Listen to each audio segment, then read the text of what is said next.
Well, good evening. Good evening. Good evening. Good evening. Good evening. And good evening. Today's a great Saturday. Saturday evening.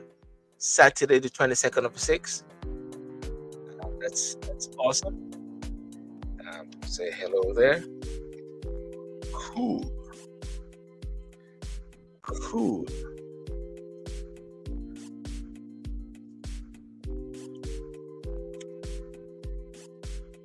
Well, tonight on Talk and Sip, Saturday night.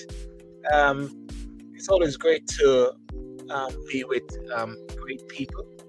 Um, those from everywhere in the world, those who are in TikTok land, those on Facebook land, those on the land which is called Instagram land as well, every different land. I want to thank you so much for joining. And as you can see, the, the, the, the essence of the topic is around what seems to be happening in the world. If you notice that there's a push regarding elections, elections are all over. Elections in the UK, July the 4th, Independence Day America, strange one. I wonder why they made it on election on Independence Day in America. July the 4th, by July the 5th, we know if there's going to be another prime minister in the UK. Chances are it is pointing towards with the polls that it's going to be Keir Starmer. The big question is, will it be a supermajority or not? You know, is it going to be bigger than what Tony Blair had? That's a key thing there. And then you got America election. I think is November the 4th or so. That's going to be a big one with Trump and Biden. Some are saying maybe Biden might be changed because trust me, I can't see really how Biden can be there for the next 4 years.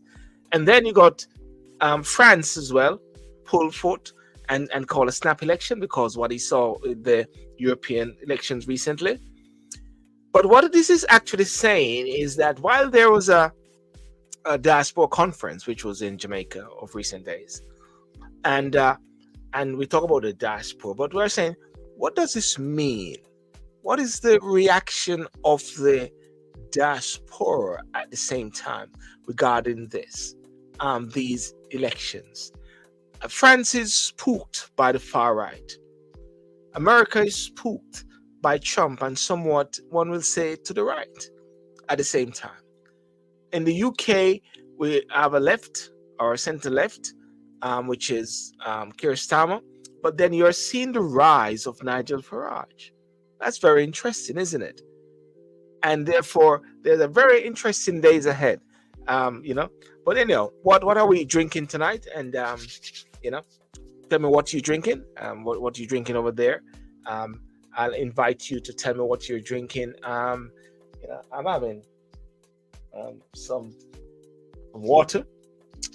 Call it Crystal Punch. There we are. Crystal Punch. And at the same time, I have a glass of Shiraz. Just one for the one, not for the road. One for the bed. If you tell me what you're drinking, that would be great as well. And you can also be a part of the whole discussion as well. So without further ado, let us start the show, okay?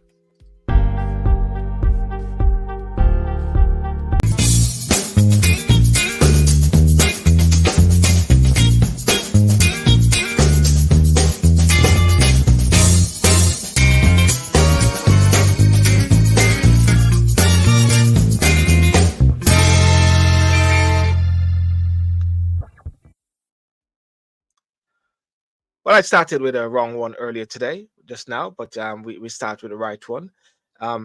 You know, Talk and Sip normally tend to lean a lot towards what is happening in Jamaica at the same time. And I have to go with reflection as to what transpired of recent days what transpired of recent days regarding the Diaspora Conference. The Diaspora Conference took place in Jamaica from the 16th of November, 16th of June to the 19th, and the 20th was the day of service. The review of some of the words which came out of it was that there was a successful conference. They said there was over 1,200 persons registered, and that's a key word, registered. But what I'd love to know, though, I'd love to know this, and I'm sure many persons would love to know this as well. Of the 1,200 persons registered, how many were registered from the UK? How many were registered from Canada? How many were registered from the USA? How many were registered from continental Europe? How many were registered from the Middle East? And how many were registered from Jamaica? To see a sort of breakdown and to sort of understand the dynamics of the figures. Because sometimes people throw and banter around figures, for the sake of success in numbers, when really success is in quality. Success is in quality of work, quality of outcome, and quality of results, and quality of how we carry things further. That is what success is. And so therefore, kudos to the conference. And I always believe that whenever there is a coming together of people, whenever there's a coming together of Jamaicans overseas come together with Jamaica, I believe that it plays a fundamental role, because all ideas all ideas come together, and at the same time, there was the other conference, which was by Mr. Rattigan and Mr. Lonesome and Dr. Rupert Francis. And I tuned into a couple of those conference discussion, and I must say they were very quality stuff, very quality stuff. But I do saw something. I saw something whereby I think the Minister Terry Long was saying that the what should I say, the demonstrations and all those things that took place did not dent the conference. Those did not dent the conference, and I'm saying that wasn't really necessary still. And at the same time, I was watching a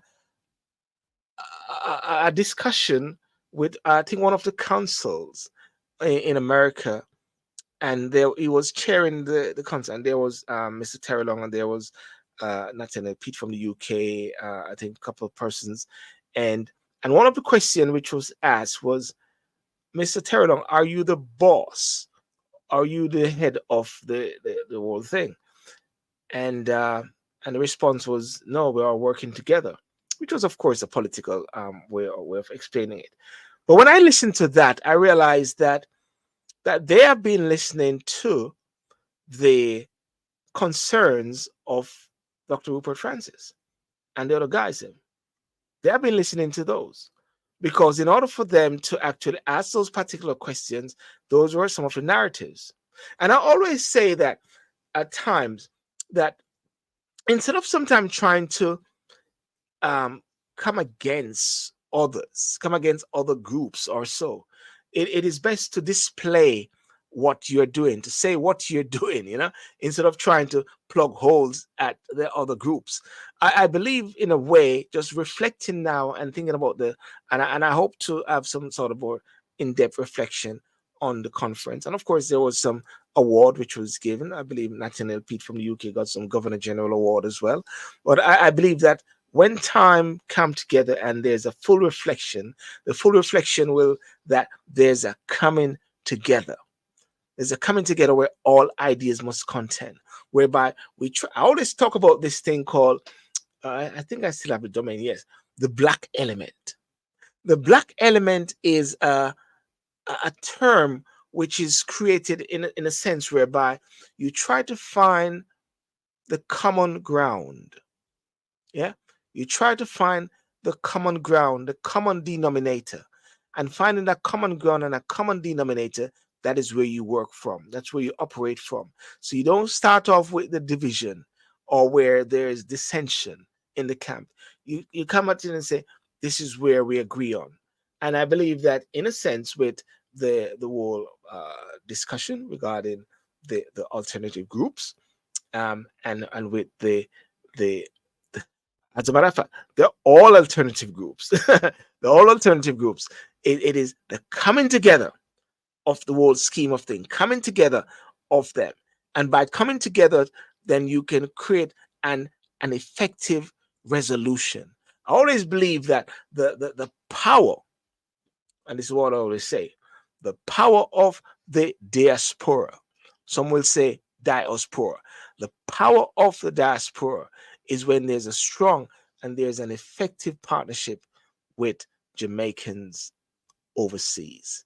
When there's a strong and effective partnership, and a strong, effective partnership cannot be broken and it cannot be bought. Because I believe that we're at a time now where one must effect strong criticism in all aspects of it and not to be seen as anti a government. You know, for argument's sake, I use a classic example. There's this lady, and I mentioned her last week. The lady whose mother passed away because of in the hospital, because of the missing pills and because of couldn't get an ambulance to go to um, the UC, University of the West Indies. She made some strong statements. She made some strong allegations against the health ministry. And right through this week, summer is like push come to shove. You're seeing so many issues going on regarding the health ministry. Chris Tufton is coming firing back. Dr. Dawes, who is the shadow spokesman on health, because he's not an MP as yet. He's seeking for, he's a qualified doctor, medical doctor, and Dr. Tufton is not a qualified doctor. And you can see that they're having ism and schism. Now, when I think of that, and I don't know what you think, and you can tell me what you think, whenever there is decision, division, when there's an issue of trust, when one is saying X amount of ventilators, not so much ventilators, when some is saying some is working and some is not working, then in a way, you don't want to hear from the minister and you don't want to hear from the opposition. What you want to really hear from is an independent voice, a voice that can come in, an independent body that can come in and say, this is what it is. Yeah, ladies and gentlemen, this is what it is. Instead of actually, you know, it's like one is trying to score political points and everything is being political. That is being political. That is being political. Come on, that's crazy. Criticism is good, right? And then the next one also is regarding that lady, which was having the issue with the police lady. She was police lady and her was having a fight or so, and people are saying the police was wrong. People are saying the lady was wrong. I believe personally that if the police give you a directive and an order, you should try to comply as much as possible, and try to help to diffuse the situation. And at the same time, the police have a duty as well to diffuse the situation as well, as much as possible, to diffuse the situation. And therefore, all ideas come together. When they come together and they talk, they try to find an amicable solution. But criticizing these things and actually saying this is wrong or this is not how it should be, it is not being political sometimes. Of course, some are going to grab it and take a political headline because, hey, we are in the throes of the somewhat called the silly season.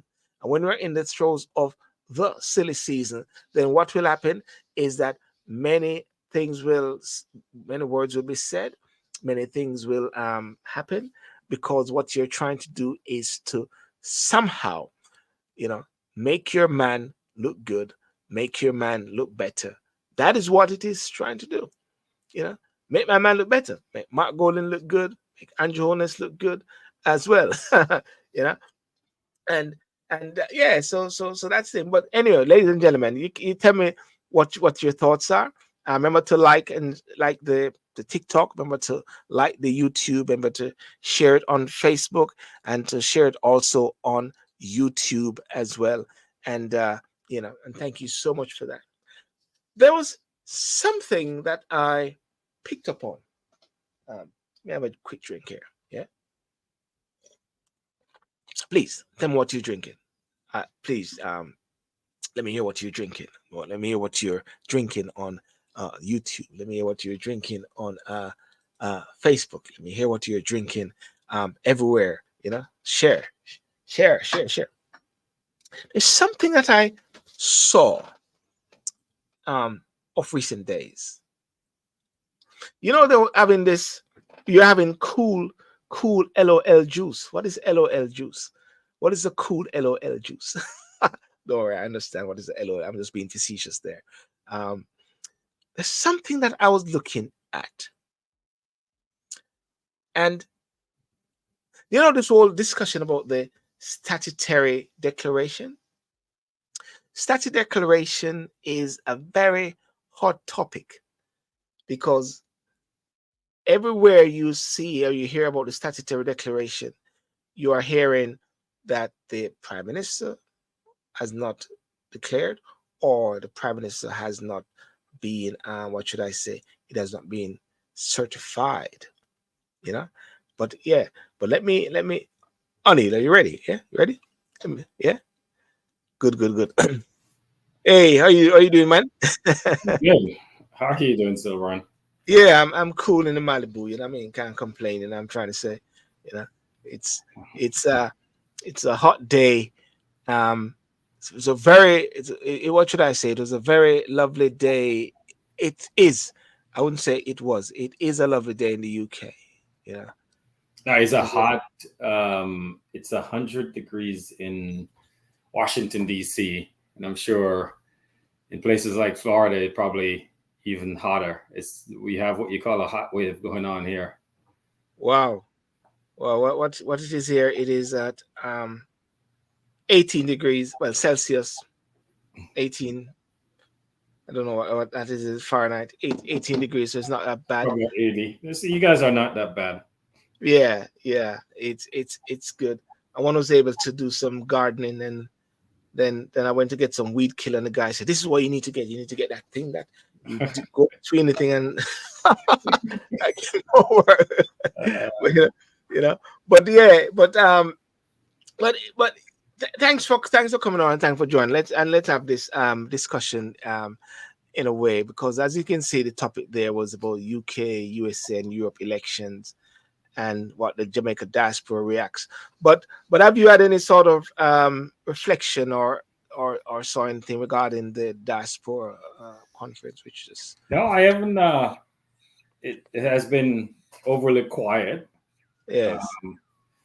I haven't seen much. I don't know how many people went. Oh, 1,200 persons were registered. Yeah, well, registration and attendance is two different statistics, right? Yeah, Because I also saw a statistics that they were hoping to have 5,000 people in attendance. So I don't know if they've met that threshold. So it'd be good. I didn't see any video of the internal attendees, so it'd be good if someone has any insight into terms of how it went. It would be good yeah. to figure I that think out. I think what I'll do is maybe have Mr. Courtney Campbell to come back again and to give a reflection on the whole thing. But one of the things that I find very interesting is like there are just sort of vibes at the same time when they're talking about like the Washington demonstration and all those sort of things did not dent the conference, and we got 1,200 persons, over 1,100 over and above the targeted figure. And I'm saying it was like you're so pushing so much for numbers, and I'm wondering, are you looking for quality?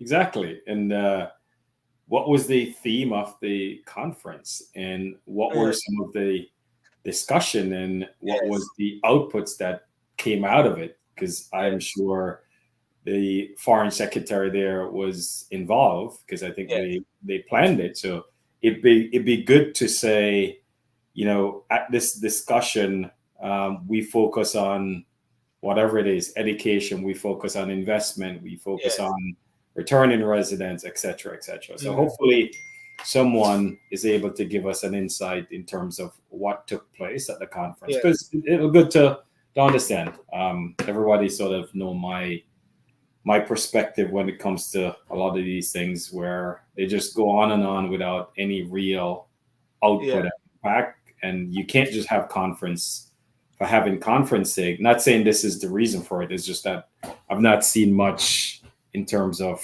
any readout from it. Someone just said a while ago, the news mentioned the complaints of the diaspora in terms of accommodation prices.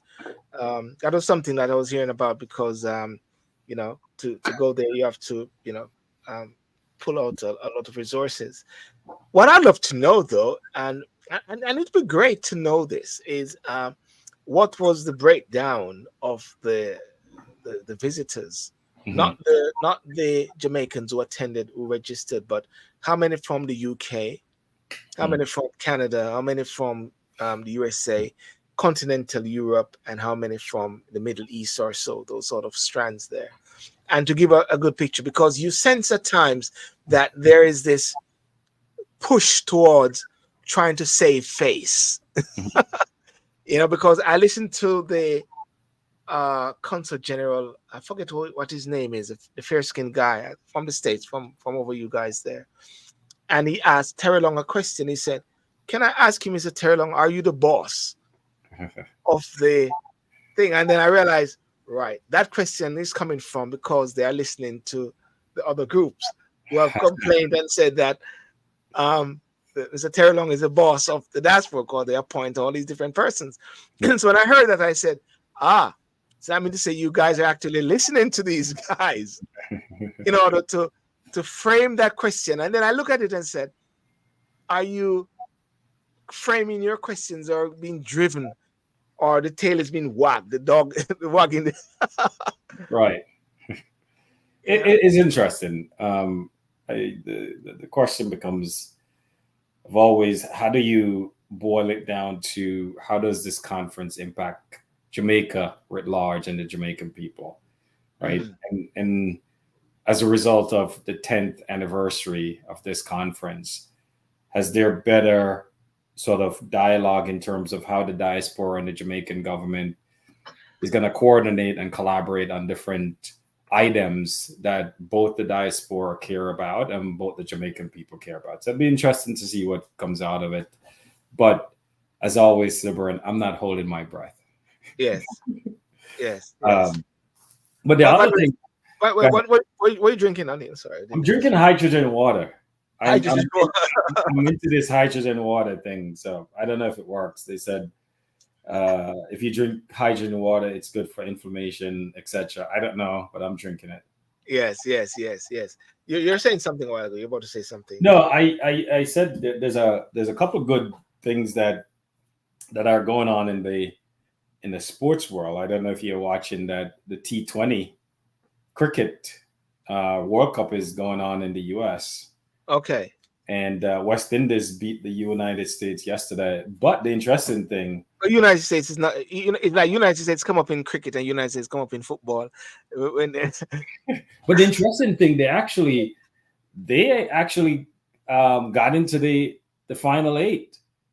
So it just tells you that cricket, because there's a minor league cricket league in the US, right? So there's and majority of, I think West Indians, the Indians, the Pakistani, second generation, first generation, you could see it. And they beat Pakistan. The United States beat Pakistan. That was interesting. So the West Indies beat them yesterday by 9 wickets.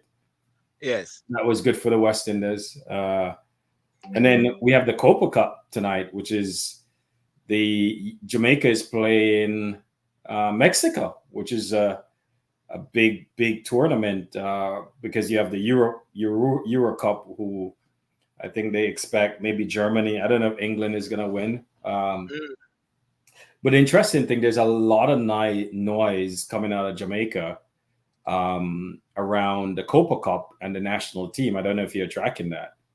No, actually, I'm not tracking that. But you're telling me something about some ism and schism going on there. So the interesting thing, so you have Leon Bailey, who plays is a top winger for Aston Villa. and then you have Dujan Richardson. I think he plays for Chelsea. Both of those players are out of an academy in Jamaica called Phoenix Academy. Yes. And the gentleman who is the founder is a gentleman named Craig Butler. And apparently, Leon Bailey and Dujan Richards was named as part of I think it was 22 national team call up. And then a couple hours later, it was said that Leon Bailey and Dujan Richards is not to be part of the team. So it has caused a lot of sort of noise between Phoenix Academy, Craig Butler, and the national team. And just looking into it, you could tell Craig Butler is a very passionate footballer, and he's a big voice in the Jamaica football arena. And you could tell he's passionate about the sports and he wants to see Jamaica on top. Yes. And it seems, based on his side of the story, he let the coach and the federation aware that, I think Richardson, who is Chelsea, there was some injury that they were watching, etc. And then Leon Bailey wanted a break. Because according to Craig, Leon Bailey has not had a break since 2016. So it's interesting, but the question becomes, what's the obligation of a player to his country? And there's a lot of men in the street in Jamaica who is questioning to say, we should just allow Leon Bailey, let him go on. But I think it's a little bit disingenuous for people to say that, and here's why. I think Leon Bailey, and you have Dujan and other, we have some top players who are playing in top leagues. I believe, and someone could check me, this is probably one of the first time in a long while that we have, players who are playing in the top Premier League teams, right? That are part of Jamaica. And it seems to me, I don't know Craig Butler, I don't know Phoenix Academy, but just looking from the outside, he seems to have a good program going on. And it seems there's a clash between him and the Jamaica Football Federation. And I don't know why, but he seems like Silburn, the guy has gotten Leon Bailey to the Premier League. He has gotten Dujan Richards, and Dujan Richards is 17 years old or 18 years old to the Premier League, right? So he must be doing something well. And I wonder if after this, because everyone wants to see Jamaica football succeed, I wonder why they don't come together. And some of the thing that Craig is saying is that he wants better security for the footballers, which makes sense, right? Because you mean while they're over there, or while they're playing? Because I think he's saying when they come off of the bus, anybody could approach them, etc. And when you look at teams such as Argentina, etc., they have security, which is fair, but you can't compare Argentina and some footballers have their personal security. Who is that guy again? Have his personal security running around on the football with him? Yeah, so Messi has it. But I think Craig is making a good point to say, look, we have to protect our players, and you have a lot of our players now who are making 10, 15 million pounds a year, so you have to protect those folks. And his whole thing is that he wants to see Jamaican football sort of become much more professional. So I wonder if there is something that this two group can't come together, because, as I said, Silburn, the proof is in the pudding, as they say, because this guy has brought 2 or 3 to the Premier League. And then if you look at other players who are playing in Europe, he seems to have a system. And I just wonder why the JFF and them can't work something out. But I'm excited. And these guys are dual citizens as well. Well, Leon Bailey is Jamaican. He's not even dual citizen. Okay. Leon Bailey, born in Jamaica, grew up in Jamaica. Dujan Richards, born in Jamaica, grew up in Jamaica, right? And Phoenix Academy, I don't know when it was founded, but they seem to have brought up kids from age 10. And a lot of these kids now are playing in Europe and all over the world. So I wonder if that system is working, how you adapt it, right, to make sure it's a feeder system for the national team. So, but Yeah.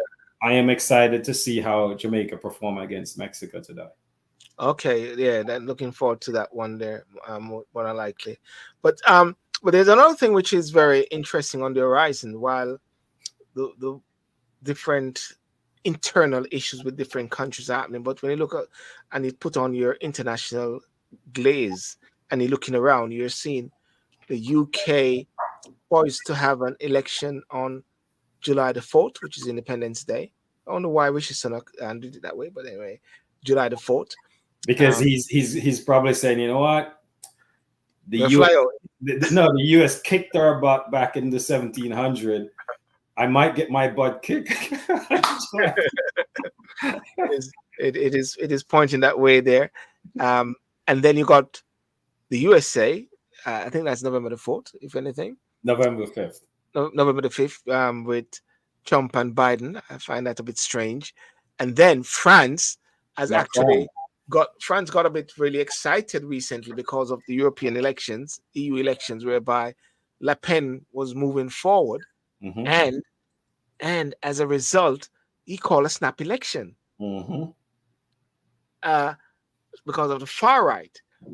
Now, Mm-hmm. now, while different things are happening, like in Jamaica and blah blah blah, but you got to realize now that even with the diaspora, there are people in the diaspora all over the world and all in these different countries. Mm-hmm. What is that sort of reaction? With the far right, the left, right. It's like one wants to start to actually look at that, because even the UK, Nigel Farage is raising his head. That's Mm-hmm. the sort of, what's it? He will say he's not far right, or he's moderate or everything like that. But what he's actually more saying is that I want the people voice to come through. It's an interesting. I think this year, what do you have? Austria, Belgium, Yeah, Finland, Croatia, now France, the US. You probably have about 4 billion people that will have election this year. You see, I think Belgium already went, and then the Netherlands went, and then the European Parliament. That's one of the reasons you just mentioned. Macron called a snap election, and then you have the UK, which is interesting because the UK, Sunak could have gone another 18 months or another 2 years. November until Next November. year. Next No, year. this year. Oh, November. he had to have called election By this November. year, Yeah. by November. So he decided to go a little bit early. Mm. I think you're going to see, in Netherlands, there's more people call it far right, and the Netherlands, one of the big thing on the ticket was the farmers, because remember there was a big blockade of the farmers a couple of months ago when they drove their tractor into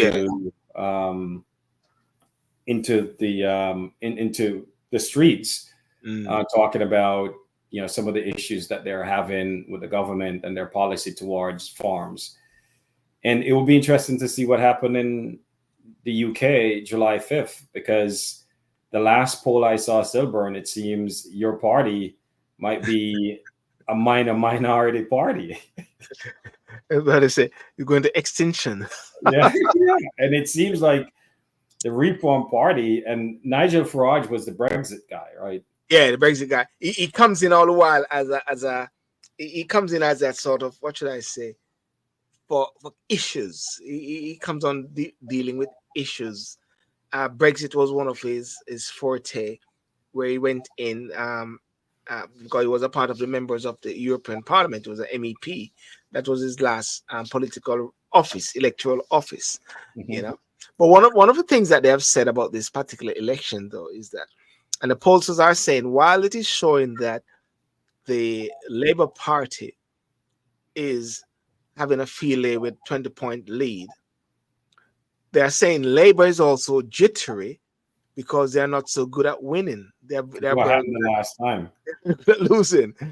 This happened with Ed Miliband before, and then Corbyn, when the signs were all there to say that they were going to win. That even Ed Miliband had a stone, which was like Moses coming down from the mountaintop. and send him into oblivion. Jeremy Corbyn, it has messed him up to a point whereby he's now having he's now out of the Labour Party. You know that he's now Yeah. an independent voice there. Mm-hmm.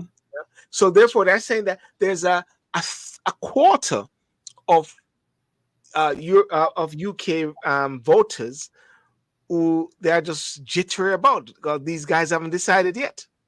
So are you saying, and I don't know if you're saying this, the Reform Party could be the next majority party? Well, the Reform Party, I think, will make some dent in a way whereby they will more usher Labour in because they are taking votes from the Conservative. So they're And gonna many persons from the Reform Party are ex or Conservative person. That is why some members of the Conservative are not really hitting too hard against reform, because in a way they are seeing that there could be something like what happened in Canada some time ago. They become a part of the fabric of the Conservative at the same time. But based on how it's looking, Nigel Farage is now intimating that, hey, I am the real opposition. Yes. But this has got to be translated into seats, not just votes, because they can get millions. But they need votes. seats. You need seat in the member parliament. So you need seats, and the seat that he's going for, Clacton, the punters are saying that it is more likely that he's going to win that seat. So for him, that will be somewhat of a victory because he has been trying to get into the UK Parliament for a very long time, Nigel Farage.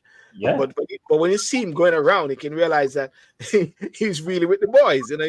He's going around saying, "Look at me, I'm back with Eminem," and he's in the pub drinking with the guys, man, playing darts, and he's a guy you go and drink with, actually. But I think that's one of the things, and sometimes he says things that you have to scratch your head. But the thing that I believe that a lot of people, and I'm not speaking, I'm just an observation, the people in the UK, is that he's a relatable guy. Yes. He's a guy that they say I could go in the pub and have a drink with. He's the guy I could go play darts with. While the other folks are much more not the person that I would want to go to a football match with. So I think he has some appeal. The question that you just put is, does that appeal translate into seats? Right? Seats. And that's the thing, because once you translate in the seats, are you going to have a three-party, and then you have to have a coalition government? And then if you have a coalition government, what does that do? Right? So the question becomes, we're probably 2 weeks out? 2 weeks out, yeah, July the 4th, because I mean, I'm looking at here, I've got my postal votes here, because I do postal votes here, so I put that in the post next week. I like to do postal votes; it sort of frees me up at the same time, Even sometimes, what is happening now is that the Conservative, unfortunately, there were a couple of MPs or a couple of officers who actually bet. They made a bet on the date of the election. Oh yeah, I saw something where so like insider dealings, right? And I thought someone just got sacked because of that. Yes, and possibly 2 MPs who are being investigated. Richard Sunak says he's really angry that if they who are on the voters, who are on the list of parliamentary candidates, if they are found guilty, their boot is gonna boot them.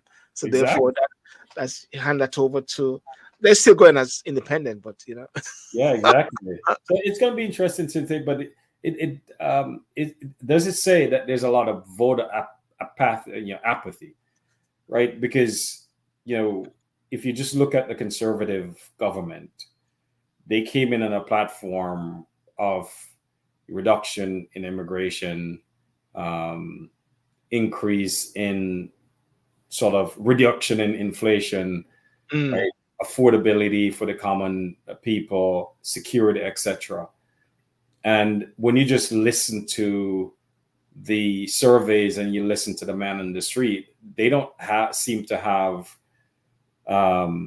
any trust that if a conservative government form the next government, that they're going to keep their promises. Yeah, I think right?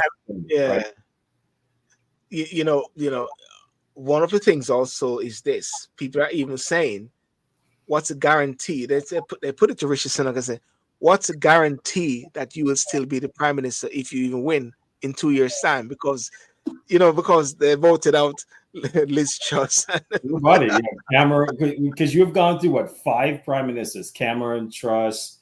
No, you have no, not Truss. It No, was Truss, then Theresa May, Theresa May, Cameron and Theresa May, then Theresa May, Boris, Boris, Truss, Liz Truss. Uh, and now um, Rishi Sunak. no, before, yeah, Liz Truss was the one that stayed like 50 days or something like that. Yeah, yeah. So you've had a lot of leadership change and a lot of turmoil. So the Mm. question becomes, what happened? And you're seeing it. The interesting thing that people not paying a lot of attention to is India. Yeah. India Yeah. just finished their election, right? At 1 point something billion people, and it seemed to have gone off without a hitch. Modi came back in power, but the opposition seemed to have increased their seat in the parliament. So it's interesting to watch because India has had good economic trajectory. There's a lot of investors that are looking to India, and you see India is playing a much bigger voice on the world stage. So it'd be interesting to see, where all the domino pieces fall, because you have the U.S., which is coming up, which we have, the choice that we had in 2020, and some people are not happy that you have this binary choice between the Republican current candidate and the Democrat candidate. So it will be interesting. And then you have the debate next week. So it will be that's going to be a very interesting. I personally believe that they're going to move Biden. There's talks also that there might be some division at the Republican convention. Yeah. But the other thing is you see the polls here where the Republican candidate Donald Trump has been getting inroads, if you believe the poll, in Hispanic, Black votes. I think there's something like he was getting 20%, and in 2020 he got something like 7%. Right, Yeah. so he's increasing women and younger folks. He went on TikTok, so it'd be interesting to see. We're coming to July, August, September. How the campaign plays out in the next couple of months. But November 6th is going to be an interesting time. But okay, yeah, go on. Yeah, but you could have a shuffle, right? Just look at it from a geopolitical perspective. You just had the G7 in Italy. You might have a total different leadership structure come November 6th. Actually, you could start as early as July 4th with what's going on in the UK, but you could have a total reshuffle of the G7 leadership in the next 7 months. Do you see that the move towards a president, they have to look at a couple of factors? Because of recent days, you had Trump went to have a good fellowship with North Korea. You mean Putin? Sorry, who did I say a while ago? Did I say Trump? Yeah. Yeah, yeah, Putin. Yeah, Putin. Yeah, Putin went for such a long time to and form this coalition, and also with China, they have actually come to some agreement that they'll support each other if any Right. attack against each other. So it's the if you just look at history, the Axis, and you have the Dentis, and so I think you have the formation of different blocks now. You have the BRICS, which is Brazil, Iran, Russia, and China, right? And now you have, I think the news has said he hadn't gone to North Korea in 25 years. Yes. Yes. So the question becomes why, and there are others who are much more in tune with the Russia, North Korean politics. But it seems to me, weapons for the war in Ukraine seem to be something that he's looking for. I don't know what else. Maybe economic trade, because remember they share a border. So there's a lot of things that you see playing out in the geopolitical scheme, and then come 9 months from now, what the world is going to look like. You also see in the global south. You see what's going on in Ecuador. You see what's going on in all over the world. It's just not just not Europe. So there's a big shift, Silburn. The Yeah. question is that what that means for the normal people, right?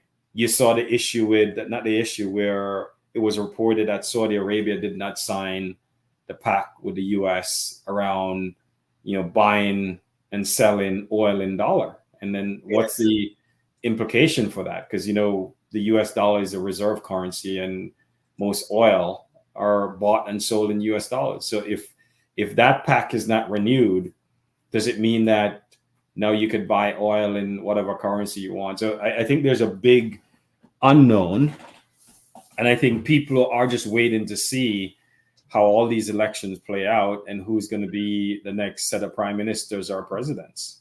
And it's very interesting because what happened recently in South Africa as well. South Africa, there was a dip in the ANC, and they had Hmm. to form a coalition, and the Hmm. coalition is with DP or The the party, the old de Klerk party, right? yeah, yeah, yeah. And of course, South Africans, some of them are, you know, sort of annoyed by it, but it is like there's a scared of Malamba. Hmm. They're scared of Malamba with that radical nature there. He's trying to keep things a bit kosher. But if we look at the whole scheme of things, like in the key areas, like in USA, UK, Canada, I think Trudeau, I don't know, Trudeau more than likely is going to be under pressure at some point whenever that election is. Where does the diaspora fits in there? I mean, how does the diaspora, in a way, can be not squashed out? Because, for argument's sake, in the UK, you have the Windrush issue there, and many people are still upset as to how that is unfolding, because you have had a couple other scandals which are taking place, like the post office thing, which tend to sort of, overshadow the Hmm. Windrush bit. And the post office scandal is what they say is mammoth. Cause a lot of post office um, persons went to jail or so because of a faulty machine. I know You know? that's mind blowing. Yeah, faulty machine. People have been gone to prison. Families have been broken up. People lose their properties. And with the Windrush bit now, a lot of these persons, as they said, when they came to the UK, they came as British people. At that time, and then the laws change, and of course, some people regularized themselves, and some didn't, and then the whole scandal. So the big question now is what is happening around the world while they talk about diaspora supporting like Jamaica, but within myself, within the UK, within the USA, within Canada, where does the diaspora, do they just fall in line, or do they form groups, or have their political suaveness in creating a difference?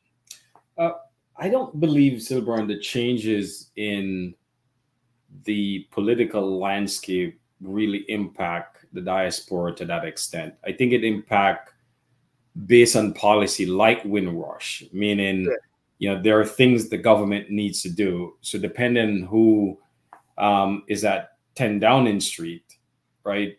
Are they going to focus, or whoever is the foreign secretary, are they going to focus on the grievances or the challenges of that Windrush generation? Are they going to Mhm. address it?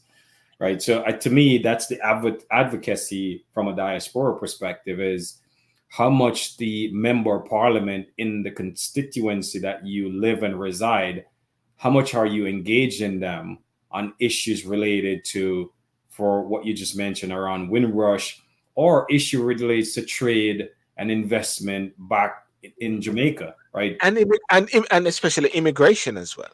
Right, exactly. So is the same, those are the three thing, and the same thing with the U.S. It's also around what are some of the things that will impact trade, investment, and immigration. Because you see, there's a big focus right now on the southern border, because Yes. it has been reported that there's 10 million people who have come across that border. There are cities that are being impacted. So how does that play out and impact immigration from Jamaica. How does that impact if you're someone living in the UK or the US and you were deciding to make investment in Jamaica? Do you hold off because you Yeah. don't know the impact of policy? Are they going to have tax increases, etc.? Right? What are some of the policies around net flow migration? So I think it's more around a wait and see, in my opinion, Silburn, where Yeah. people wait to see how clear the policies are. So if I was going to make an investment in Jamaica, people might say, you know what, should I do it now? Should I wait? Yes. But there's another perspective to that, to say, I think Jamaicans, especially the much older, what I mean older, folks who are near retirement, they might be trying to figure out, where am I going to spend my retirement years? Am I going to invest in property in Jamaica? What is it that I'm going to engage with when I go back to Jamaica, if that's where you decide to go? So I think there's multiple different, policy and different engagement that is interesting. But I also believe this is the time for the diaspora to engage in the political discussion writ large, trade, investment, immigration, security stuff vis-a-vis Jamaica and the UK, Jamaica and the US. I think that's where I believe the diaspora could play a big role, in terms of talking to the congressmen or senators who are up for election, or the governors, to say, how do we engage? You have Governor Westmore out of Maryland, and his parents is Jamaican, so he has a larger engagement in trade and education that he wants to do with Jamaica. So I think those are the things that I see as an example. And if you just go back to Governor Moore, the fact that he has a Jamaican heritage, it was natural that he engage in trade and education. So the question is that, how do we get more, politicians, governors, congressmen who has an affinity to Jamaica, right? Whether it's in the UK or in the US. And I think the diaspora could play a role in that. As on TikTok, someone said the diaspora will have an important role. How we incorporate them more meaningful, and requires more discussion, and what up here, and thanks to Evelyn Brentford for coming in from Miami. Thank you so much. Yeah, it is very important. Because for argument's sake, like here in the UK, there's some few discussions and seminar which are going to be taking place as to what does Black Britain says, when it comes on to this present election. How does Black Britain vote? I always find it sometimes very interesting when they say Black Britain, because one of the things that we got to understand is that Black Britain is still made up of people who are conservative, or people who are Labour, or people in different parties as well. So but I guess it is saying, what does a block it? What are some of the key factors? Because the Windrush is a key factor. The issue of immigration is a key factor. The issue of nurses or teachers coming over from the Caribbean. There are laws now, or regulation, which is stopping them from bringing some of their families as well, unless they reach a particular threshold. So there are new developments there which need to be looked at. The new I said the new foreign secretary, the pending foreign secretary, if the Labour wins, will be David Lammy, who is a Black guy. I forget which, is he Guyanese background or so, but but we all know that just because a person is Black in a country which is predominantly white, that doesn't mean to say that they are going to be, yes, we got a Black man there to champion the cause for Black people. It has to do with the numbers, right? I tend to think politicians look at numbers, Yes. right? And they look at blocks. So if they believe, if I'm running in, Peckham, I'm just picking that area, and that area is predominantly West Indians, then I'm Yes. going to court that vote and I'm going to talk about policies, and I might start talking about Windrush. The question becomes, once that person, win, do they keep their word that they're going to focus on Windrush or the policies that impact the diaspora in the UK, and vice versa, same thing in the US? People look at numbers, because if they look at numbers and say, you know what, Mm. the black vote in the UK, it's not significant enough, and I'm not saying it's not. I'm just making Yeah. that as a point. It's not significant enough for me to pay much attention to it, right? It's a numbers game, because if they say it's 3%, I don't know if that number is correct. If the black is 3% of the population in the UK, they're spread out over multiple different constituency. Are Yes. they voice together enough that they could move the needle, right? Yes. And that's where a lot of consultants who play in politics, that's what they look at. And I think that then elevates the issues that you're concerned about, because if the numbers are there, where, and I'm making this up again, where there's 10 million Yes. Windrush generation folks that says we care about the policies regarding Windrush and we need that to be addressed, people Mm. will pay attention, because numbers, right? You have the numbers, and therefore people will do things based on that. If you don't have the numbers, people don't see it as a As big a, issue. And I as a think big, those are the things that you're going to have to figure out how to get those policies at the top of these member of parliament mm. agenda. Because some of the key areas, for argument's sake, Diane Abbott, for Diane Abbott recently was having the issue with whether or not she was going to be able to stand. I Oh, understand that. she's are she able to stand now? Yeah, I thought I understand it. they kicked Yeah, her off the party. yeah, yeah. She's going to be able to stand now because some of the comments which she has made, whereby she said something to the point that what happened to black people was more, But anyway, um, she's going to be able to stand because of the lot of the kickback effect there. She's going to be able to stand. But in her constituency is one which is a lot of black people there, and she got a strong constituents, a strong base there, and people came all over support her because there are two dynamics to Dan about. One, she's a pioneer, and she's going through there's a lot of sentimental votes. While some people say that, well, she's not that strong in certain ways, when some people come through with their discussion, blah blah blah, but a lot of sentimental votes towards Diana. But in certain areas like Brent, where you have Dawn Butler, in areas like in Lewisham, where you have Janet Davy, you have certain areas, Anil, whereby you can put a rosary, sorry to say it like this, on a Hmm. pig, a red rosary, which is a red for labor, on a Hmm. pig or a donkey or so, they'll still win.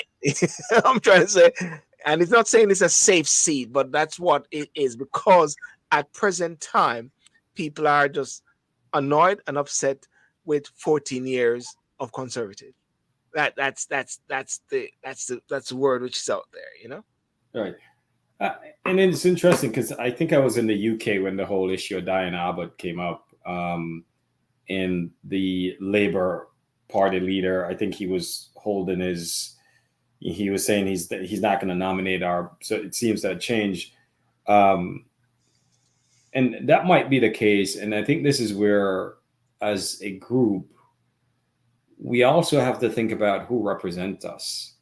You Mm. know, obviously, from what I've heard, Diane Abbott was a trailblazer. I think she was the first black Black woman MP, yeah. MP, and this was back in what, 86, 87 or something like that. I don't remember. So if that's the case, she's been in political representation close to 30 something years, right? Mm. So the question becomes, do we need new representation, right? Or we should hang on for 40, 50 years, right? And I Yeah. think that's where we as a community has to start having discussion is, what's the time for someone to step away and let the new generation Yeah. over? And I think that's the piece, I would say, not just in the UK, but in the US, we have a election where the current president will turn 82 if he Yeah. gets reelected, and if the others is 80, right? Yes. And if Biden should serve a second term, he'll be 86 when he's done, right? And Trump will be what, 83 or 80, right? So the question is, what is that cause in our countries Yes. where my son will say, the separation is 70 years, right? Mm. You have nothing in common with with 2, 3 generations, Yes. right? Yes. You can't connect with that generation, and I think that's what we have to start asking ourselves. In the case of Diane Abbott, she's been a trailblazer. Is it time for her to usher in the next generation, Yes. Diane Abbott, to take on the mantle and continue? Because sometimes you stay too long, and it'd end up impacting, right, the next generation who would have come and enter representative politics. I personally think in a way for Diana, but save for the way she was treated, and I believe it is maybe the way she was treated that is what maybe has prompted her maybe not to step down. But I believe that really and truly, it should have been ushering a new. It all because one has got to actually train the new generation. Who is she training? Is she training a new generation or so? Because you could find a situation whereby she just dishonorably discharged, just like how Corbyn. Corbyn has been there for years as a Mm-hmm. Labour. Corbyn has been the former leader of the Labour Party, and look at that. He's Yeah. out in the woods. He's out in the woods, doing his own stuff. And of course, there must be a pressure, which is there. And I must say, Anil, I must say, I cannot put my hand on my heart to say that Corbyn is going to win. Yeah, the thing is that's the thing, right? So, a lot of people are paying attention to the polls, but we've seen a Yeah, couple of election cycles where the polls were totally wrong. In yeah, 2016, look at that poll, right? yeah, Everybody was celebrating that, then candidate Hillary Clinton was going to win, and yeah. Trump came in and took it, snatched it, I think they're still in that room waiting, isn't it? And all those balloons up there. Is that room still there with all those balloons there because of the breaking of the ceiling or so? That I think they're still there waiting for that one. it was sort of the shark, but I think it's hard to gain the sentiment of voters these days because we're in such a divisive environment that if someone is going to vote for, say, Trump or Biden, in certain circles, people are not telling you who they're going to vote for. And I suspect is the same in the UK, where you might have a lot of people who are, seeing, Nigel Farage coming out, seeing him interacting, looking at Prime Minister Sunak, looking at Chris Starmer, and then saying, I know who I'm going to vote for. I'm just not telling anybody. Listen. That's why people always say these voters, these pollsters. I've never seen them. People always say, "Where are these pollsters?" I've never seen these guys. And what has happened in the last election, the last 2 elections, with Ed Miliband versus uh, David Cameron and Boris Johnson versus Jeremy Corbyn. What you saw was something mind-boggling because everything was going towards Labour, and shocking the results was like this. But of course, we had the Brexit bit, which was there at the same time. But David Cameron one was a bit of a strange one, the way that he won that a super majority at the same time. So you've got a lot of people. They call them the silent majority. They do not say anything, and they will not tell the pollsters the truth. Yeah. They are the ones that will come out, and especially they say, and especially if it rains, that is when the conservative voters come out in their jeeps. It's going to be an interesting time, but the one thing I will also say, so bro, if you just equate diaspora in this conversation with, Yes, let's look at it from a Jamaican lens. we tend to be a very resilient set of people, Yes. and we tend to react, and we tend to, you know, whoever win, we tend to adjust, Mm. right? Because there's a lot of us, and I'm not speaking for every Jamaican abroad, but a lot of us just go about raising our family. A lot of us go about, doing what we can to help our Jamaican brothers and sisters, Mm. regardless of who is in the White House or 10 Downing Street. We Yeah. always going to do those basic things in terms of supporting people back home. Now, in terms of the bigger policy issue, I think those are the things that, we got to figure out how to come together to have a voice to elevate those things, because you and I have been talking for a lot of years. The Yes. Windrush issue has been top of mind for a lot of Caribbean people. Investment into the Caribbean by the U.S. and the U.K. has been a big thing. Yes. Immigration has been a huge thing. The brain drain out of Jamaica and other Caribbean countries have been a huge impact Yes. on sort of upward mobility in these countries. And I think those are things that needs to be addressed. Someone had said before, should the US, the UK compensate the Jamaican government for the brain drain that happened? But others will say on the other side of the coin, it was like, how do we spur job creation, entrepreneurship, etc. in Jamaica so folks stay? How do we ensure that our teachers, our nurses are paid well so they don't have to come here? Right. So those are some of the things that I think from a macro stuff can be elevated. But I think at the end of the day, we are just going to continue to do what we're doing, regardless of the changes. And we just have to figure out how to come together for the other bigger stuff.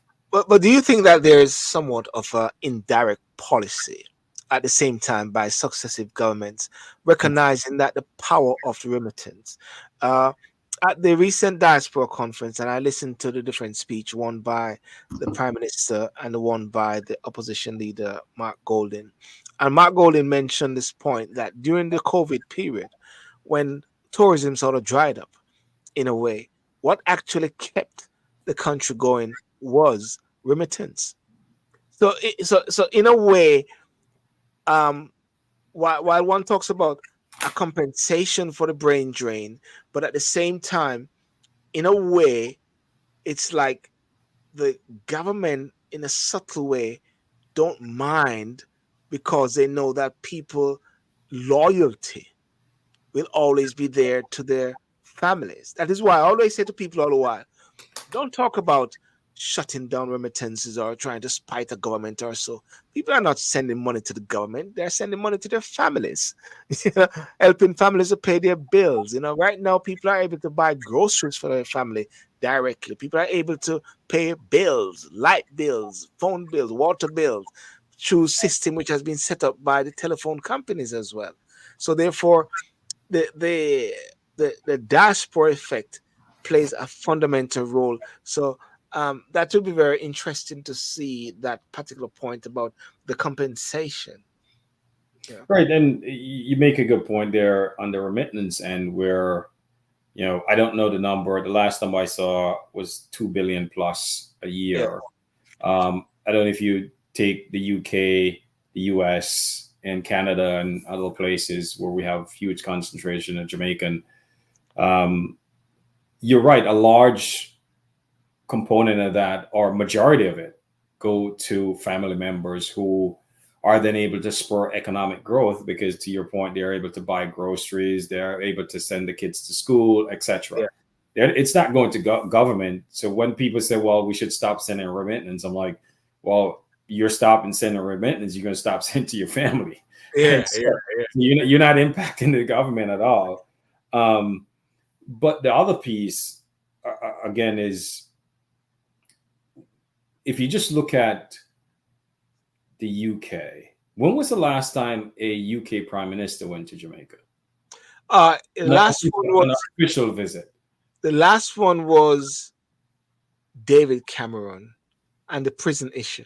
If you remember that prison bit Yes. there, How long ago that was? that was David Cameron. Uh, don't worry, I'll find it. But Right. David Cameron was the last one. Yes, yeah, But you just look at that, right? Jamaica is right.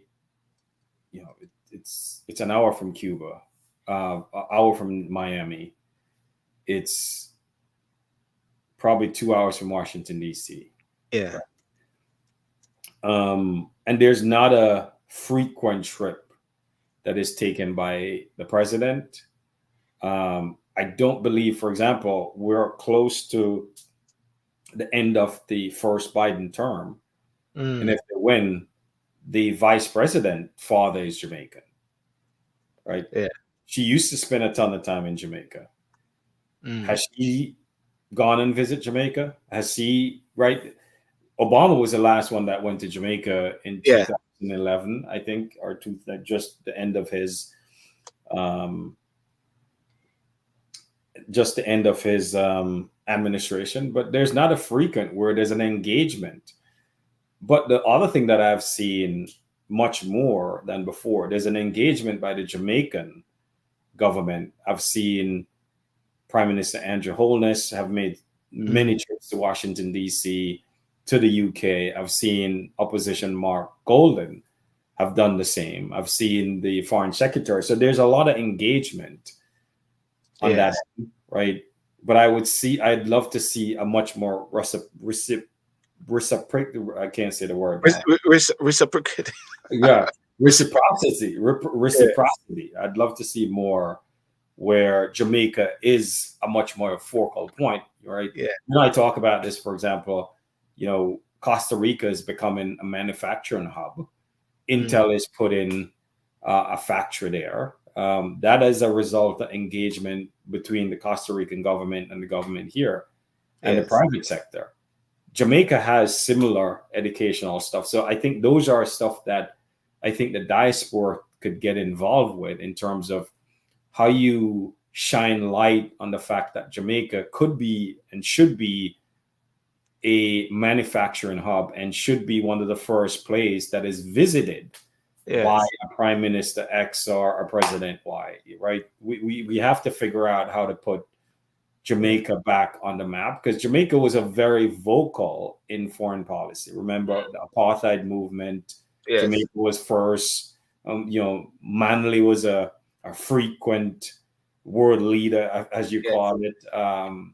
Voice was very clear and profound. Exactly. So you have a set of folks from Jamaica, leaders who were very vocal. Rex Neckleford was a very vocal individual. Yes. So I think that's where the diaspora could continue is to voice their concern and then voice sort of, not sort of amplify what Jamaica means to us and what we could do for Jamaica. Mm. And then 20, how we could yeah. engage Mm. advocacy Yes. within the community that we live. So the member of parliament, the congressman and congresswoman, etc., are paying attention to our issues and plight, etc. Yeah. 2015 was when David Cameron was in Jamaica. Got you. 8 years ago. The point that you mentioned right there about the advocacy and the different ways of lobbying, that is where, and I think you touch base, and you brought up a point, maybe not now, but a couple times ago on the show about African communities or chambers of commerce or so lobbying their their congressmen in a way to have some impact in their particular country, their homeland, Yeah, as well. right. They're engaging both at the local level and at Yes, the federal level, where you see governors, and some of it also it's a sheer volume of people because if you take the African continent, Jamaica is almost 3 million people. If yes, you take a place like Nigeria, it's almost 200 million plus. So they're looking for market for their goods and services, vice versa, where you have a lot of the African diaspora are highlighting, for example, in Nigeria, some of the technological advances in artificial intelligence and how they could spawn investment in that sector that then benefit some of the governors' constituency and vice versa. You have trade and agriculture, right? So those are the things that I think we have to engage more in, where oftentimes we try to engage at the national, when I mean national, at federal level, but governors, mayors, right? They have budgets, they have constituencies that, have products and vice versa. So I think, if we start trying to figure out how do we do that, and then the flip side to that coin is how do we partner with the Jamaican government to activate those things, right? Yes.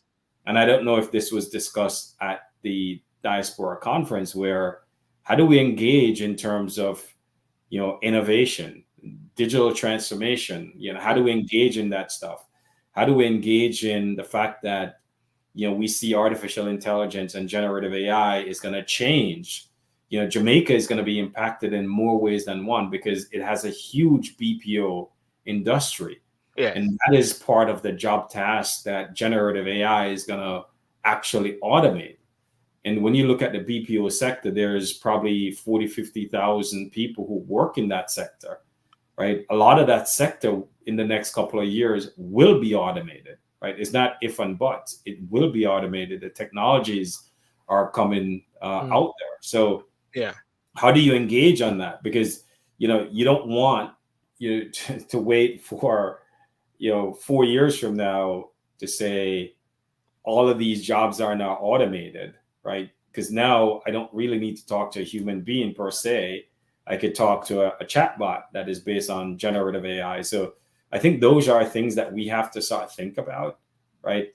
We have to start think about data, right? yes, Big data, how you leverage data, in the agriculture sector, right? So these are things that I think the diaspora could bring to bear, right? And these are things that I think we could sort of do the matching between companies within your sort of area and with Jamaica. And I think those are some of the things that we could do at Spade.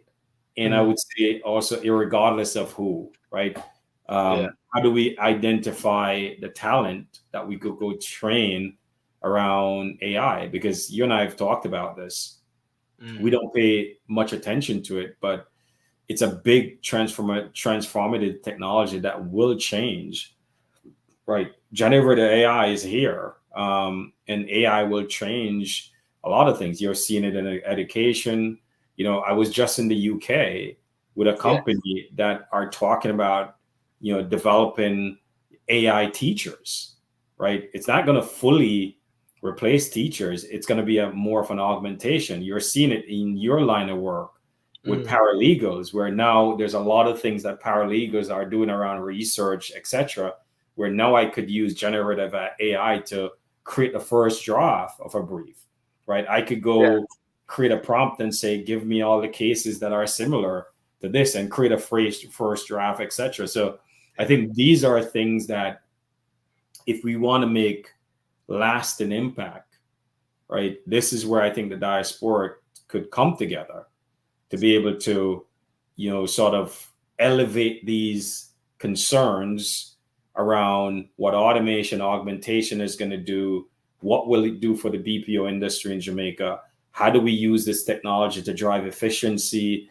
in our electricity, how do we use it in agriculture, manufacturing, etc. How do we do it in government? So I think these are things that we could naturally do, Silburn. And I think you'll hear me say this. I think one of the biggest drawback to the diaspora making a huge impact in Jamaica, it's too fractured. There's too many people, and I will say it until the cows come home. There's too many people, not everybody, that are in the diaspora, and they're in it for themselves. They're not in it in the organization, in the diaspora organization, that are in it not for the Jamaican people, but they're in it for themselves. And until we get to that point where we've become selfless in the engagement, then we'll always have this fractured, and we have this party trying to do something over here, this party trying to do, and there's no unification, and therefore you don't have this scale. And do you think what contribute to this sort of, in a way, this sort of mistrust factor is when you're even talking about the whole dual citizenship issue at the same time, whereby it comes across as if those in the diaspora, those who are pushing for that particular narrative of being in parliament or so with without giving up an allegiance but wanting to have dual citizenship, it sort of irk a Jamaican instead of actually trying to come alongside a Jamaican and understand and listen to the concerns that they have. But it comes from a sense of I don't know. It comes against that you're not really seeking to have a conversation or engagement. I think on that matter, Silver, I think people are talking past each other. Yeah, yeah. And I think former Prime Minister P.J. Patterson said it very well. There are people, and you and I have talked about it. Our kids could get a Jamaican passport if they want to. Yes. By the fact that we're both born in Jamaica, if they decide to get a Jamaican passport, they can. Yes. Now, if you're in, just take the US, for example, if you're in sensitive position, you cannot have a passport from a foreign country. It does not mean you can't have a dual citizenship. You just can't have a passport. Or right to a citizenship, if anything. Correct. So, Yeah. for example, for me, right, I could have a dual citizenship with Jamaica, but I can't hold a passport if I am in certain sensitive area within the government. Yeah. And I think that former Prime Minister PJ Patterson is saying, look, there are sensitive areas such as the Prime Minister, the Chief of Staff of the Defense, the head of judiciary, that you should not hold a passport. It doesn't mean you can't have dual citizen. But when you, as an elected representative, take it up on yourself to then go apply for a passport and hold a foreign passport, you sort of have conflict of interest. Because, and I think, paraphrasing what the former Prime Minister is saying, you might be doing negotiation with that country. Who are you negotiating with? Yes. Right. And I think that's where people are saying, well, this, and I'm like, it's fundamental where there's issue of treason, right? Most people have treason on the books, right?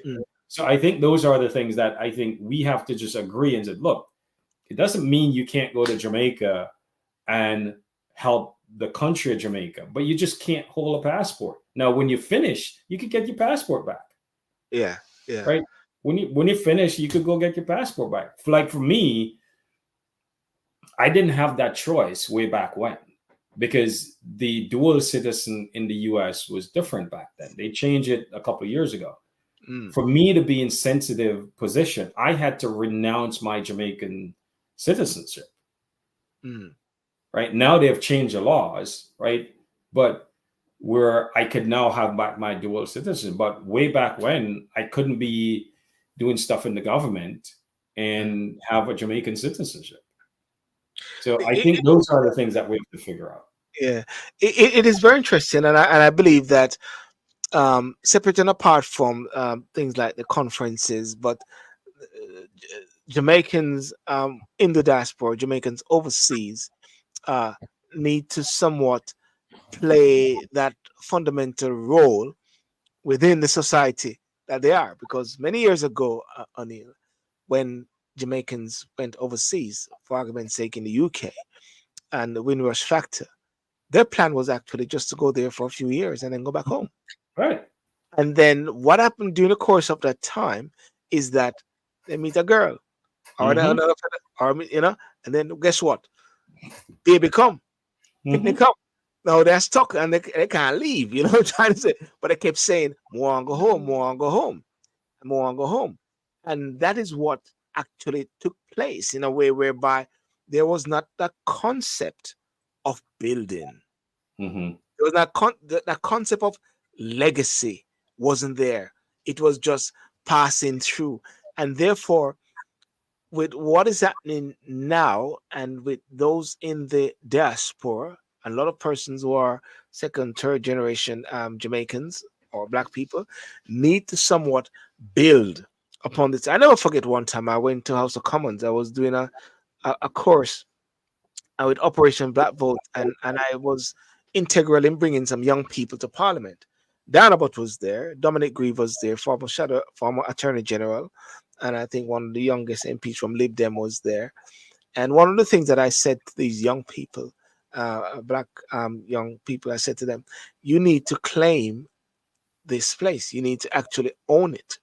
You can't say a Babylon system this, because I never forget one time a head teacher of a school, a Jamaican, a black teacher, said she go like this with her hand and said, "This not getting us anywhere." And that mentality, I believe, from a teacher, a head teacher, wasn't really good to be in Mm-hmm. that key position. Because what you're actually trying to say is that, okay, don't get me wrong, there are struggles, there are issues, there's racism, but one has got to actually teach people and inspire persons to go beyond in a way, you know. And I believe that is where the diaspora, persons within the diaspora, and even the organizations who are saying that they're head of diaspora shouldn't just be focusing only on Jamaica, but supposed to be looking inward Yeah. in that country where they are, the UK, USA, continental Europe, Canada, Middle East, and say, listen, we need to start to build, because that's what the Asians are doing on it. Yeah. We are Jamaican as we come from a society of, people will figure stuff out. We're entrepreneur. You go in any community, you have shops, you have people, they go to the market. Mm, And I think we're a resilient people for that. And I mm, think one of the things that West Indians bring to the UK or the US or Canada, in my opinion, is that people who grew up in Jamaica, we have our motto that says, out of many, we are one people. yes, When you and I went to school, we went to school with everybody. You had white, you have Chinese, you have Syrian, you have Lebanese, right? But when you ask people who they were Jamaican. So it's an experience that it's a critical part of our culture. Now, when yes, we migrate to a place like the US or you in the UK, now I could empathize with the Black Americans of their journey. yes, But what I could do is tell them about my journey, because when I grew up in Jamaica, when you grew up in Jamaica, we saw Black doctors, we saw Black judges, yes, right? We saw Black businessmen, we saw Asian, we saw everybody. And yes, Jamaica was more of a class society. And I think with that upbringing and that experience, we could help mm, our Black African brothers in the US and in the UK who are African Americans or Black British, you know, talk about our experience and also empathize the fact, like, they just had Juneteenth in here in the US, which was the last set of slaves in Galveston, Texas, I think. yes, As a Jamaican, I never heard of that before, but I could delve in the history of it and understand it, right? mm, And I think for us is that how do we collectively acknowledge history, but don't let the bounds of it stay around your neck, right? yes, And I think we could do both. And I think somehow we have to figure out how to do that. And I think that's, to me, that's the beauty of West Indian people, is that we have come so far where we struggled. We grew up with heroines and heroes, right? We have Paul Bogle, we had Nani, we have all these people that we looked up to. So we had a culture, right? mm, We have the Arawak or the Taino culture that's part of everything, or Indian. So I think that's the thing that I always tell people, Silbron, is that we have this experience that's so rich that I could help my African American brothers, right? And that's where I think we don't realize the power of that culture that we have. And just look at Jamaica itself, right? We probably have one of the most recognized flag in the world. Yes. Yes. Bob Marley is probably one of the most recognized icon in the world. There's a popular show here called Inside the NBA. Okay. Right? 2 weeks ago, Shaq was on there dancing Jamaican music. with his two left foot. it tells you the power of our culture. Yeah. Right? You have Richards, who she's saying to people in all walks of life, Simma. Right. And I'm like, look at this. And I think this is where I think people don't realize we as a West Indian people, what we have. And I think if we come together in more ways than one, we as a people could achieve unlimited things, whether we're in the US or we're back home. Yes. And I think that's the mindset that we should take as all these changes are happening in the world, is that we have a culture, we're a people of grace, of empathy. We're a people that have gone through, you name it, but we're still here, right? And as Colin Powell always say, Jamaicans are some of the most resilient, but I would say West Indian people are some of the most resilient people. Resilient. No, that's very powerful, and it's a good area for us to complete on. And one of the things that we were talking about earlier was that the whole world has sort of changed with all these different narratives. The far left, the far right, the center left, the center right, and all these sort of things there. But through it all, as you rightly say, through it all, we're right in the middle of it, because even in Jamaica is happening there. There's a massive shift, but within that, within the whole scheme of things, the diaspora plays a fundamental part. Rosemary there, she's in Germany as well. There's a Jamaican community there as well, doing fantastic things. Michelle is there in the USA as well. So, I think regarding the whole diaspora thing, yes, great issues, great conference. But my issue is beyond that. I always talk about beyond that conference. Silver, you've been saying that beyond that for years, beyond what comes next, right? You've been saying it for years, is beyond that what comes next. And I think that is the sad part of it, is that when it comes to organization, and we just talked about it, it's as we say in Jamaica, it's a shame. Yes. And because I think together we could do a lot. Apart, we could do very little. Right. And I think as we go into this cycle of madness of political change over the next couple of months, I think the one thing I would say, fundamental thing, we're human being first. Yes. Listen to your brother and your sister. They might have different opinions than you. They might support different person. Doesn't matter. It doesn't mean they're wrong, or it doesn't mean they're evil. This is where dialogue is super important. Right? If you want to change minds, you have to figure out how to use discussion, conversation, right? Yeah. And whether that person support X or Y, still embrace, because fundamental thing. And I'm reminded of it this today when a friend sent me a note that in all of this, life happens.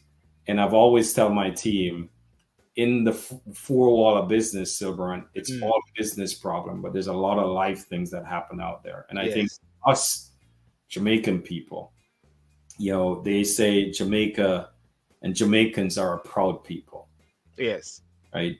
And Jamaican people have led the world in issues. We talked about it before, apartheid. The world didn't listen until Jamaica spoke. Yes. And I think there's a lot of things that we need to get back to realize that we little, but we tallow. Hello. As Yes. I said. Yes. And then there's nothing that we can achieve. And if we have that mindset, the fact that we could go do bobsled and we don't have any snow, Yeah. right? The fact that we could do all these things to tell you with Mm. Jamaicans and with West Indians, we could do whatever we put our mind to. And I think Yes. with that mindset, the question for our diaspora is that how do we come together? How do we come together to help our Jamaicans, brothers and sisters? And it's not something that's in it for you. You're doing it because you want to make an impact for the Jamaican people. Yeah. And if you do it with that mindset, Mm. that's when we're going to see things happen. No, thanks. That's really powerful. And ladies and gentlemen, one of the reasons why I even coined this topic here was trying to move away from the typical conversation which I'm seeing going on in Jamaica, but just look at the bigger picture, the bigger collective picture at the same time when it comes on to Jamaicans within the diaspora and how we can make a powerful and effective say in this world. And especially, I always say this all the while that the power of the diaspora is when there's an effective and coordinated, I put that word coordinated, partnership with Jamaicans back home. And it is very important because, as I said, I keep seeing these discussions a lot. When someone from overseas sometimes say certain things, depends on how they say it. Somebody back home will say, "Stay away there. We don't want you here." And then you start to realize and say, it is about how the conversation unfold. you know, because really and truly, everyone wants what is the best for Jamaica. Everyone wants the best thing for your home, but it is how the communication is as much as possible. As we say, beyond, after this, beyond.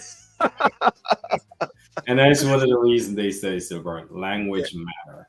Language matters. And how you communicate matters. And Yes. I think if we get into that mindset, we can. And I wonder, because as I was getting ready for here, is what is the version of the diaspora that will represent Jamaica far and wide?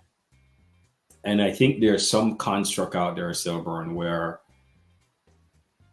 can we figure out how to identify where all the diasporas are?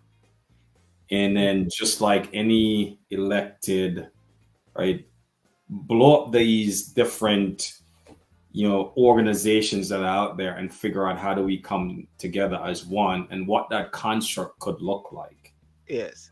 That could be a positive engagement if we figure out between the UK, the US, Canada, we have Germany, let's say Europe. Yes. And I think there is something there, and you organize it based on different topics or different areas of focus. It could be economics, it could be agriculture, it could be technology. And you engage from those different areas. I think there might be something there. Because I think, to your point on your question around what's beyond, and that beyond could be engagement in things that impact the Jamaica economy, the Jamaican people. And I think if we could figure out what that construct is and then coordinate with at the same time with folks in Jamaica, I think that could be a model that for once and for all have a proper engagement and get to the topics that we have discussed here today. Well, there's one point I will finish off with where the Prime Minister said that Jamaica is a Wakanda, and I guess the principle about that is what Wakanda represented. And you've always said it that Jamaica will be a massive hub. you know, in the future. What is needed now is strong and effective leadership, and and the good thing is that with Jamaica is that there's a level of maturity now whereby when a new leader comes in, they don't mash up the last things. They carry on. You know, I sense that what is happening now, they're building up on different things, even though they might claim and say we do it or so like that, but they are building on previous things, and hopefully whatever happens in the next election, that they'll still build upon other things from the past and from the previous administration, and build and build. But definitely, well, we'll see, Anil. Well, I want to thank you so much. Any last word? Or that's it. No, that's it. That's, As they say, it's a wrap. And it's a wrap. That's a wrap. like That's a wrap. hopefully I'm keeping. Yeah, Jamaica is playing Mexico tonight. I think it's at 9 Okay. p.m. on the Copa Cup. So I'll be watching that. So cheering on my Jamaican brothers, and Yes. I guess Leon Bailey will be sitting on the sofa watching, cheering on his team. But I think that's a topic that we should definitely Yeah. Dig into. Yeah. around sports, and because I do believe Craig Butler. I don't know him, but just hear him, you could tell he's passionate about Jamaican football. Yes. Some people might, not sort of have an appetite for him, but I think, just listening and watching what he's saying, he's passionate about Jamaican football. And I think if we could beat Mexico tonight, and I hope we'll beat, but if we could take Jamaican football to the next level, because we're seeing it, right? And I think what Craig Butler is saying, how can we do it together?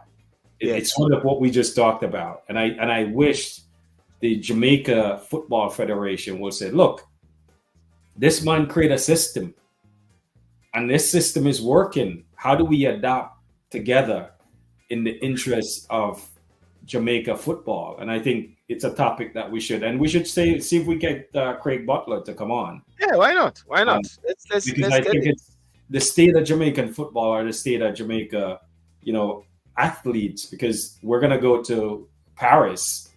You saw Jamaica didn't qualify for the 4x4 relay in Paris. Oh, wow. We didn't qualify. So Usain Bolt hanged up his runners, and you have Yohan Blake out there. He's trying. Asafa Powell. Fimo is trying to get Usain back in. Yeah, but we don't. I don't know the names. I don't know who are the folks out there that are actually gonna represent, because you saw. I know we're going over a little bit, but yeah, that's right. Yeah, I saw Niles, who's an American, and I think he might win the 100. And the thing that was so interesting, this guy is American. There's a big rival, Silver, but he loved the Jamaican people. You know what he said? He said, Jamaica loved their athletes. And Jamaica loved track and field star. He was talking about when he went to Jamaica, and I forgot the other guy that was there too. And when people recognized him in Jamaica, they treated him like royalty. Is it like that girl, Richard? What's that girl name? No, that young lady there, when she went to camps, or she went to Jamaica, she didn't go to run. She's a young girl. She's a lady there. She was all over the Jamaican, and Jamaicans were just all over her, and so like that. Richards, our carrier, I forget what her name is. Shakari. Yes, Yes. Shakari. Yes. Yes. She just loved the Jamaicans as well. I know. In that atmosphere. Yes. And the thing is that, what do you call it now? The other guy, Justin Gatlin. Was there. Jamaica, right? And Justin Gatlin was like, man, when I come to Jamaica, they treat you like he was like coming into the country. They look at his passport, and the lady was like, what? When he went to the hotel, they're like, hold on, you can't stay in this room. We got to treat you like royalty. And he was saying that, even though there's this big rivalry, he's like, the fact that the Jamaican people just embrace. And I think that was something special to hear from two Americans who said, the Jamaican people are so warm. I'm in the street, they're flocking. And Asapa Powell was also bigging him up as well, you know. Exactly. In the US, he's like, they wouldn't care. They wouldn't even. They hardly pay attention to me. Right? And he was like, when you run, you could tell the Jamaican people celebrate everybody. Yeah, they celebrate their country, but they just love the sports. And I think those are some of the tenets of our Jamaican culture that I super love. Yes. Yes. That's really awesome there, you know, in regards to the essence and the one love.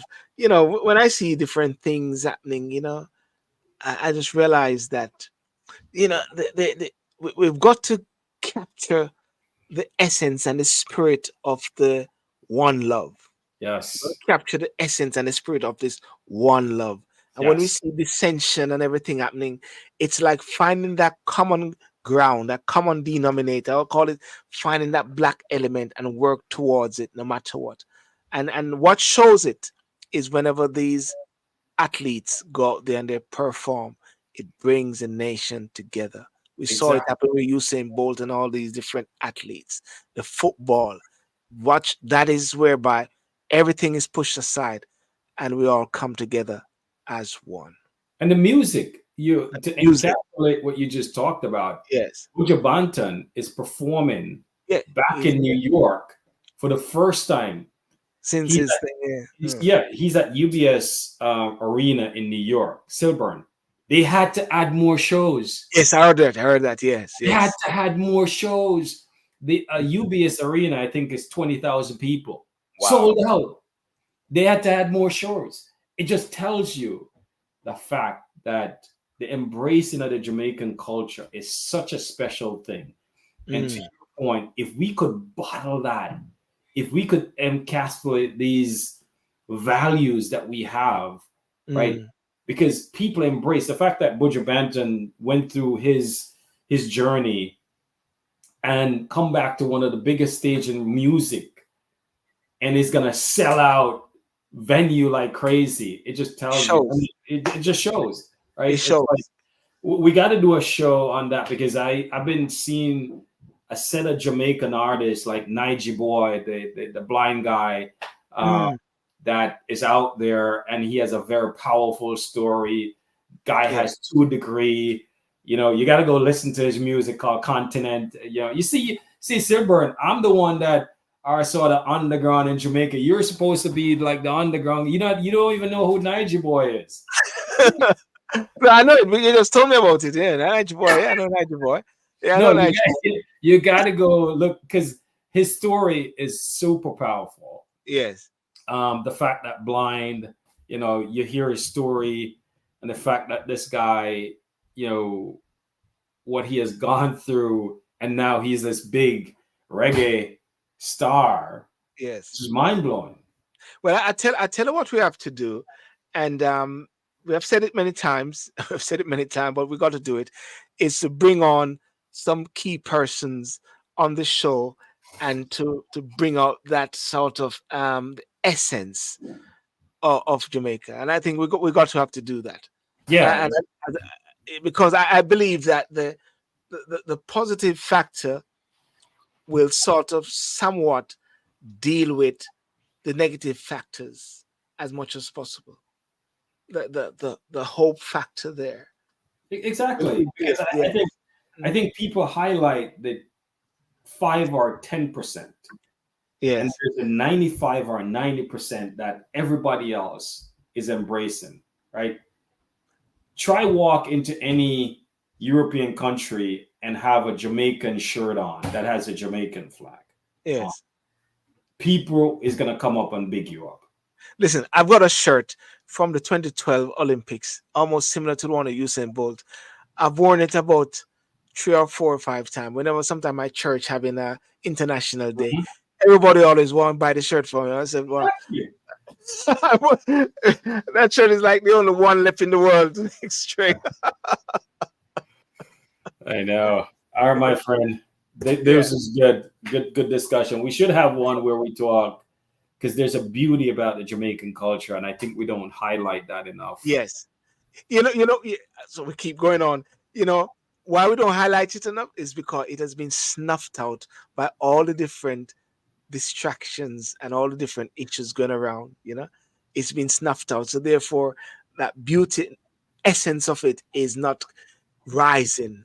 So Yeah. I guess we have a duty to let it rise. Yeah. Anil, listen, all the best. All right, Yeah, Father. peace out. Where's the All right. father? You know, see, you don't know the thing now. Jamaica, that's a brother and father.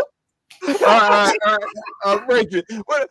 No, no, no, no, no, no, no, no. Listen, I was doing something the other day, and someone called me. What are you doing? What are you? I was in the park, and I said, "What are you doing, uncle, in the park? Are you looking for food in the park?" So, of course, when I say uncle, that's because the elder person see you as much elder. So when they say father now, I say, "Come on, Anil, you can't call me father, No, in Jamaica now, it's doing brother is the new brother. slang and father. I'm father." Yeah. You forget with the time. Let's just Get clap it? up to the time. Up to the time. Up to the time. Let's. But do you think he's gonna get out? What do you think? Who knows? It's a Who 50-50 knows? chance. It's a 50-50 50-50. We'll chance. see. We'll see. All right. It's a Honey, 50-50 chance. But all right, brother. take care. Yes, Virgin. Our father. Straight out the Uchi. All right. Well, ladies and gentlemen, I want to thank you so much for joining on the show tonight. We discussed a lot of things regarding the positive and the essence of Jamaica through the diaspora, and as well we look at the different ways how these different countries, the UK, USA, Canada, continental Europe, Germany, the Middle East, how does Jamaicans within those diasporic countries rise up and to have a strong voice and to be able to navigate all the different challenges as much as possible, not just supporting Jamaica per se, but actually as Jamaicans overseas, we are in fact ambassadors. And I tell you an example why we're ambassadors, because if anything happens to us positive, they say, oh, no, actually, if anything happened to us, they'll say British Jamaican born or something like that, or US Jamaican born. And if anything goes wrong, they'll just simply say Jamaican. So that means to say that we're ambassadors as much as possible. We are definitely ambassadors of Jamaica. All right. So have a good night. And I want to thank you so much for joining. And remember to like and subscribe and share the show for the replay. Replay is always good. For those on Instagram, I want to thank you so much for joining as well. I want to thank you so much, and do have a good night. And for those on TikTok as well, and for Facebook, it was much appreciated. Thank you so much. And remember to like and subscribe. Evelyn, Rosemary, Michelle, Evelyn, thank you so much. And all the best.